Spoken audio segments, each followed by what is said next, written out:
తన పిల్లల ముందు ఐగుప్తు దేశాన్ని వణికించాడు, ఆశ్చర్య కార్యములు చేశాడు, ఫరోను వణికించాడు. తన పిల్లల ముందు ఆశ్చర్యకార్యాలు చూపించి తన యొక్క గొప్పతనాన్ని చాటుకున్నాడు దేవుడు. అన్ని అద్భుత కార్యాలు చేసినప్పుడేమో మా దేవుడు గొప్ప అనుకున్నారు, ఆయన ఎందుకు నమ్మిక వచ్చాను. తర్వాత అరణ్య యాత్రలో వారికి శోధనలు ఎదురైనప్పుడు, ఆకలి ఎదురైనప్పుడు ఆహారం కోసం శోధించారు, మాంసం కోసం శోధించారు, నీటి కోసం శోధించారు. ఎలాగా ఆయన ఇవ్వగలడా? ఆయన మాంసం ఇవ్వగలడా? ఆహారం పెట్టగలడా ఇంతమందికి? ఇన్ని లక్షల మందికి నీరు ఇవ్వగలడా అని అనుమానించారు. వారి అపనమ్మికలకు దేవుడు బాధపడ్డాడు. ఆయన తన యొక్క బాహుబలకు చాపి వారికి చాలినంత ఆహారం సిద్ధపరిచాడు. 40 సంవత్సరాలు మన్నా వారు కష్టపడకుండా దేవదూతలు భుజించే ఆహారం, మధురమైన మన్నా, దేనికని తీనైనటువంటి మన్నా, కష్టపడకుండా వారు పండించకుండా వారు ఆహారం భుజించారు. మాంసం ఇవ్వగలడా అని వారు శోధించినప్పుడు తన బాహుబలము చాపి తూర్పుగాలని సముద్రం మీద పంపి పురడి బిడ్డలను ఆ పాలెమంతా కూడా 2 అడుగులు ఎత్తున చాలా మైళ్ళ దూరం నాకు వారిని పంపించి వారి ఆకలిని తీర్చాడు, మాంసం ఇచ్చి వారిని ఆదరించాడు. అయితే శోధించిన వారిని సంహరించాడు. ఇంతమందికి నీరు ఇవ్వగలడా? ఈ అరణ్యంలో ఇక్కడ నీళ్లు లేక చచ్చిపోతున్నామని దేవుని మీద సనిగారు, కొనిగారు.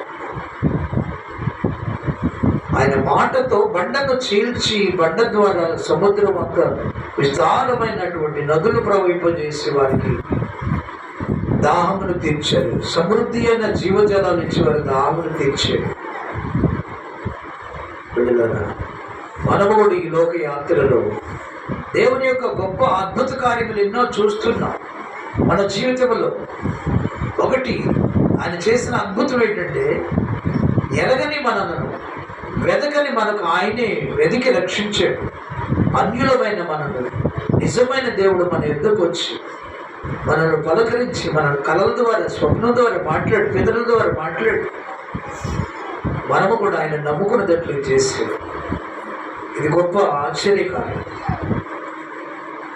మన కోసం ఆయన తన ప్రాణం ఇచ్చి రక్షణ ఇచ్చాడు, పరలోక భాగ్యతనిచ్చాడు, పాపములు క్షమించాడు, నరకము తప్పించాడు, ఆరణ గిలిగుణము నుంచి విమోచించాడు, ఆత్మ సంబంధమైన ఈ పరలోక రాజ్యం నిత్య జీవం ఇచ్చాడు.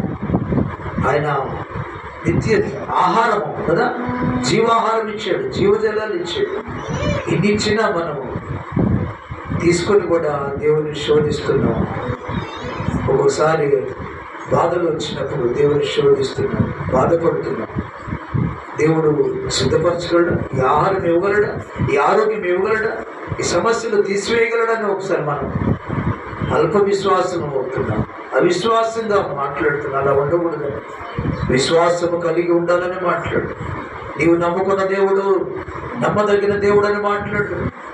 ఆయన సర్వ కృపానిదేవు దేవుడు అని నీతో మాట్లాడుతున్నాడు.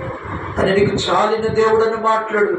ఆహారము సిద్ధపరచగలిగిన దేవుడు, అరణ్యములో సిద్ధపరిచిన వాడు నీకు నువ్వు ఈ అరణ్య యాత్రలో సిద్ధపరచగలడు. కావలసిన వనరులు అనుగ్రహించగలడు. అయితే అంటున్నాడు, ఆయన రాజ్యాన్ని, నీతిని వెతుకుతున్నావా? ఆయన ఎందుకు నమ్మిక ఉంచావా అని దేవుడు అడుగుతున్నాడు. స్థిర విశ్వాసం కలిగి ఉన్నావా అని మాట్లాడు. అలా ఉంటే దేవుడు నీకు భయపడవద్దు, శోధించవద్దు, కృంగిపోవద్దు, అవిశ్వాసిగా ఉండవద్దు. ఆయన ఎందు విశ్వాసం ఉంచమని, నమ్మిక ఉంచమంట. ఆయన నమ్ముకున్న వాడేవాడు సిగ్గుపడనని మాట్లాడు. ఆయన నమ్ముకున్న వాడేవాడు కలవరపడని మాట్లాడు. ఆయన నమ్ముకున్న వాడేవాడు భయపడనని మాట్లాడుతున్నాడు. ఆయన నమ్ముకున్నవాడు సియోను కొండవలె స్థిరంగా ఉంటాడు. కష్టాలు వచ్చినా, కరువు కన్ను వచ్చిన, మరణం వేదనలు వచ్చిన స్థిరంగా సియోను కొండవలే ఉంటానని ఉంటావని మాట్లాడుతున్నాడు. అలా ఉన్నవా? నీ దేవుడు నీకు తోడుగా ఉన్నాడు కదా. నీ దేవుడు కదా. ఆయన మనుష్యుడు కాదు, ఆయన దేవుడు. రక్షించడానికి సమర్థుడు ఆయన. నీకు నేను తోడుగా ఉన్నాను, భయపడవద్దని మాట్లాడుతున్నాడు. నిన్ను విడిపించి రక్షిస్తానని మాట్లాడుతున్నాడు. అనేకులకు దీవెనకరంగా చేస్తానని మాట్లాడుతున్నాడు. ఆయన నీ దేవుడమ్మా, మనుష్యుడుగా మాట ఇచ్చి తప్పడానికి. ఆయన మాట ఇచ్చి తప్పనటువంటి దేవుడని నమ్మిక వచ్చు. ఆయన నీ దేవుడని నమ్మిక వచ్చు. మనుష్యుడు కాదు, ఇవ్వగలిగిన సమర్థుడు, ఏమైనా చేయగలిగిన సమర్థుడు ఆయన. నమ్మిక వచ్చు, విశ్వాసం వచ్చు. ఆయన రాజ్యాన్ని, నీతిని వెతుకు, ఆయన కోసం జీవించు, అన్నీ అనుగ్రహిస్తున్నాడు. దయగలిగిన మంత్రులు